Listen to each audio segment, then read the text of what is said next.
নমস্কাৰ। আবৃত্তি কবিতাৰ শিৰোনাম শৰাই ঘটীয়া দেখা দল। কবি অতুল চন্দ্ৰ হাজৰিকা। শৰাই ঘটীয়া ডেকা দল, লক্ষ্যটোৰ সমুজ্জ্বল।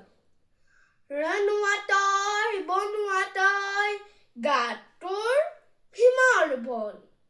মাটি কাটিবি, পৰ্বত খহাবি, একে ৰাতিতে বান্ধিবি গড়। অস্ত্ৰ ধৰিবি, হিলৈ ফুটাবি, ৰক্ত গংগাৰ বোৱাবি ঢল। ঘোঁৰা চলাবি, নাও চলাবি, মাৰিবি বঠা, মাৰিবি দাৰ। সনাহী শত্ৰুৰ মূৰত নাচিবি, ভৰিৰে ঠেলিবি ভয় মংগল। হেংদাং ধৰিবি, মোমাইক কাটিবি, দেশ মাতৃ লাগিলে ভোগ। মোগল সিংহ শিয়াল হব, অসম মৰিব নিদিবি চল। ধন্যবাদ।